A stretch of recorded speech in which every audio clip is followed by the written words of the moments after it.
Oh, hold on, let me uncover the mic. There we go. All right, so what's your names? Belladonna McCombs. Mark Romero. Bella and Mark. How old are you guys? I'm 29. I'm 42. You guys from Arizona? Yeah, born and raised. Here in Phoenix? No, in Sholo, no. Arizona. Sholo. Both of you guys? Mm-hmm. And what brings you all the way out here to Phoenix? To be totally honest, we kind of came down here with friends at one point, and then we ended up coming down here just simply because it was easier to get work at one point in time. Work's kind of hit and miss for us now, but So you guys a couple? Mm-hmm. Yeah. Did you guys come? Were you guys already a couple when you guys were living in? Yeah. Sholo? Yeah, we had been dating a few months, and then we came down here for a week, went back home, and then we were just spending so much time down here, we just ended up staying. And what's your guys' situation right now? So right now we are entirely homeless. We were staying in our vehicle, which technically we still do in a way, but our vehicle recently broke down. So that's actually kind of made it really, really hard for us to work. We were doing like odd jobs and stuff, so now we're having a really hard time making money in general because we don't have transportation, and without money we can't buy bus passes. So, but right now we're kind of transferring back and forth between our car and a tent. Where's your car at now? In Osborne, 19. Osborne in 19.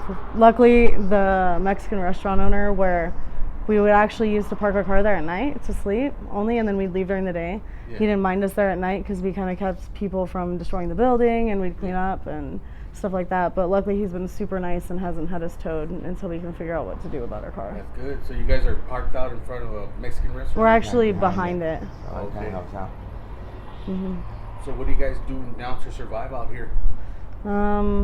Different things. A lot of times we, No side work here. yeah, and then at least stuff that's close. We also do like, weirdly, I collect lottery, like the scratcher tickets. Yeah. And you know, a lot of them you don't really get anything on, but I can scan them and use points on my lottery app, which puts us in for drawings and stuff like that. And then a lot of times we end up finding different ones that people got rid of before they realized it was a winner. Yeah. And we'll get those. That gives us a little bit of extra cash sometimes. Different things like picking up random stuff. You find a lot of like name brand stuff that people are just getting rid of that you can wash, clean, and resell. You can do that stuff. Try to survive anything to Just survive. Yeah. Kind of thinking outside the box on whatever you can do to make money, really. Do you guys have any family out here in Phoenix? I have an aunt in Tucson, but nobody here in Phoenix at all. I have a brother, they said.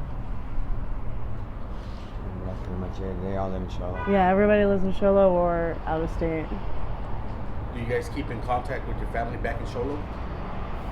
For the most part, we try to. He's kind of bad about it. They actually got really upset with him there for a little while because he just refused to answer the phone because he didn't want to Yeah. worry him. And that's usually what it is for us, is like, we talk to him, but a lot of times we really don't want to answer phone calls Yeah. because we just don't want them to worry Do about they know us. what's going on with you guys? You guys are No, out really, here they homeless? don't. They do, but they don't. Yeah. Like, my mom does. His family, kind of iffy.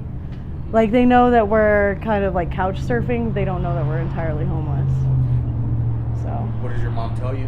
my mom just pretty much says, I understand. Like, she's been homeless before. We lived in Michigan for a short period of time where she actually lived in a tent in Michigan. So she kind of understands. And it's more of, you know, if she could help. And she does help us as much as she can. But I don't like taking anything from her. And she tries to help more than I like. So. What about your dad? I actually am kind of estranged from my dad. I used to have a really good relationship with him, but we kind of got in a fight just before I moved. Yeah. And, you know, my dad said happy birthday to me, but we haven't really reconnected since then. So he doesn't really know what's going on? No, he doesn't know I'm not out. Like, he doesn't know I'm homeless at all. Doesn't even really know I'm living in Phoenix. Doesn't know I left Sholo. Do you have any siblings? I have 3 brothers and 3 sisters. 2 step siblings that, well, my step parents got, my mom and my stepmom got divorced, or my dad and my stepmom got divorced, but I still consider them siblings. So I've got them, and then I've got 2 half brothers and 2 half sisters. And then 4 brothers and sisters. 2 brothers, 2 sisters. And do they know what's going on with you guys? My Um, brother does, but the rest of them, no. I haven't really got in contact with them. I only have one sibling that knows, and it's pretty much the only one I talk to. So What Yeah. are you guys doing to try to get out of your situation, or do you guys want to get out of your situation? we do. We definitely do. We've been working on trying to get into sober livings, trying to do something like that, or halfway houses. We really don't like the shelter situation, so we don't do that. But sober livings is probably our biggest step we're trying to take right now, and then getting on like access and food stamps Yeah. is the next biggest one. Just because with access you can get into more sober livings, it's a little bit easier because Yeah. access will pay for them. But I think that's the biggest thing we're working on right now is just housing. Have you guys ever been to Cass downtown? Yes. Yeah. How was that? I saw it before I became homeless, and I was actually kind of astonished. I've been to like Mexico a lot, third world countries a lot, Yeah. so it actually kind of intrigued me to just how much like a third world country it looked like. But I mean, weirdly, everybody creates a community. Everybody works together for the most part. I mean, you have your, like odd ones out that try to rob people and stuff like that. But for the most part, everybody likes to take care of each other. And that's how it is out here. I mean, him and I, we might not have a lot, but we share what we got. And that's pretty much how everybody else is. We just take care of each other as much as we can. So is it dangerous out here on the streets? Yeah. It can definitely be dangerous. What kind of dangers do you guys go through being out here homeless? Or Getting robbed. Him and I split up for about a month, and end of February through the end of March. And while we were split up, he got robbed and stabbed and thrown in the canal. He had passed out. He gotten real sick and passed out, and somebody he was hanging out with stripped him of all of his belongings, everything, while he was passed out. Didn't care that he was out cold, just stripped him of everything and took off.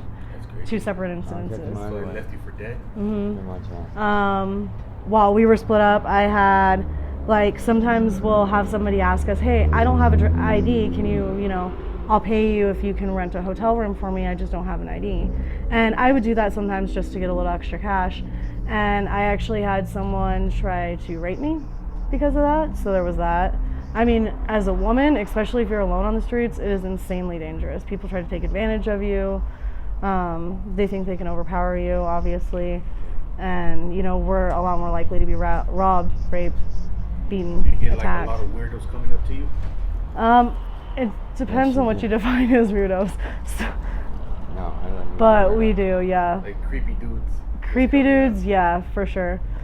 I mean, I guess a lot of the people most people consider weird are kind of our friends for the most part. But, I mean, if you're considered creepy, yes.